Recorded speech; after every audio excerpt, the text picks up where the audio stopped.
खबर यूपी के झांसी से है, जहां जिले के कस्बा सकरार के रोतियाला मोहल्ले में आयोजित मां शबरी की जयंती पर एक समारोह व संगोष्ठी आयोजित की गई। कार्यक्रम में मुख्य अतिथि के रूप में उत्तर प्रदेश सरकार के पूर्व कैबिनेट मंत्री स्वामी प्रसाद मौर्य, पूर्व राज्य मंत्री उत्तर प्रदेश तथा पूर्व विधायक भगवती सागर आदिवासियों के बीच पहुंचे, जहां पहुंचकर उन्होंने मां शबरी के चित्र पर माल्यार्पण कर उन्हें नमन किया। कार्यक्रम में उपस्थित जनसमूह को संबोधित करते हुए भगवती सागर ने मऊरानीपुर में किए गए कार्यों के बारे में विस्तार से जानकारी दी।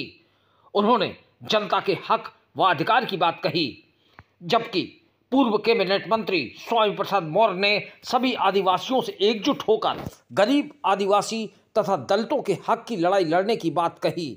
उन्होंने कहा कि बाबा साहेब अम्बेडकर द्वारा हमें जो संविधान दिया गया है उसे हम सबको मिलकर बचाना है। अपने भाषण के दौरान उन्होंने भाजपा सरकार पर भी जमकर निशाने साधे। झांसी से दीप न्यूज के लिए दीपक चंदेल की रिपोर्ट। पहली बात तो आज सकरार गांव में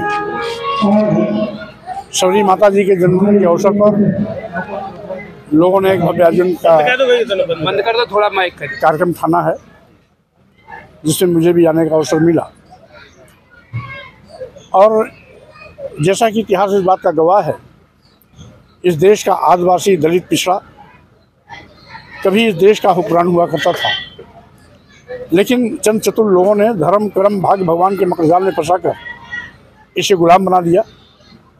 बाबा साहब डॉक्टर अम्बेडकर और मानव काशी राम जी ने इसे हुक्मरान बनाने की दिशा में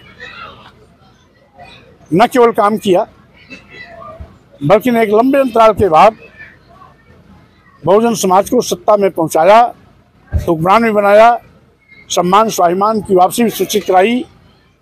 और हजारों साल से जिसे धन धरती शिक्षा सम्मान से वंचित किया गया, उसने देखा कि सत्ता में आने के बाद न केवल सम्मान स्वाभिमान का परचम लहराया, बल्कि मनचाहा दलित बस्तियों में विकास हुआ, गरीबों को उत्थान हुआ, सरकारी सेवाओं में जाने का अवसर मिला और साथ ही साथ विकास समाज के अंतिम पायदान तक पहुंचाने का प्रयास किया गया।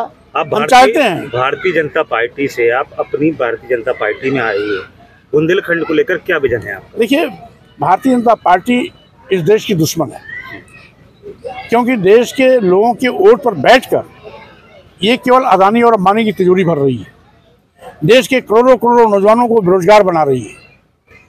आज देश में एक ओर बेरोजगारी का आलम है, दूसरी ओर महंगाई आसमान पर है, किसान समस्या 3 साल से मुंह बाए खड़ी है। दिल्ली में लाखों किसान 3 साल से धरना दे रहे हैं, हजारों लोगों की मौतें भी हो गई, लेकिन किसान केंद्र और प्रदेश सरकार के दिल नहीं पसीजा। जातिवार जनगणना नकार रही है, भारतीय संविधान द्वारा प्रदत्त आरक्षण व्यवस्था को सरकार शून्य निष्प्रभावी कर रही है। वहीं पर शिक्षा को महंगी कर गांव के गरीब मजदूर किसान के बच्चों को शिक्षा से वंचित करने की भी साजिश कर रही है। 27,000 उत्तर प्रदेश के प्राथमिक विद्यालय बंद हुए, जो सबसे बड़ा सरकार के असफलता का जीता जागता एक नमूना है। वहीं पर पहले अस्पतालों में गरीबों के लिए निःशुल्क दवाएं मिलती थी, आज वो भी नदारद है। तो कुल मिलाकर के ये देश की जनता के खून पसीने की कमाई को केवल अपने कुछ चंद चहेते उद्योगपतियों की तिजोरी भरने में लगी है। और आपको ध्यान होगा, 45,000 करोड़ रुपया का कर्जा अपने कुछ चंद पूंजीपतियों के माफ करने में सरकार ने जो दिलेरी दिखाई है, हम समझते हैं इसे साफ जाहिर होता है कि ये किसानों की भी दुश्मन है, मजदूरों की भी दुश्मन है। आम जनता अगर आने वाले चुनाव में आपको चुनती है अपना जनता पार्टी को, तो ऐसा क्या परिवर्तन होगा जो पहले नहीं हुआ आपके द्वारा? कुल मिलाकर के गरीबों के बलबूते और बनी सरकार गरीबों के लिए काम करेगी, समाज के अंतिम पायदान तक विकास जाएगा, हर चेहरे पर मुस्कान होगी।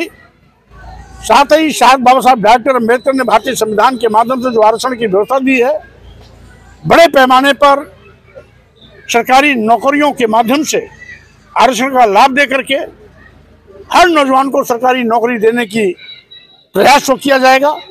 और इसके साथ ही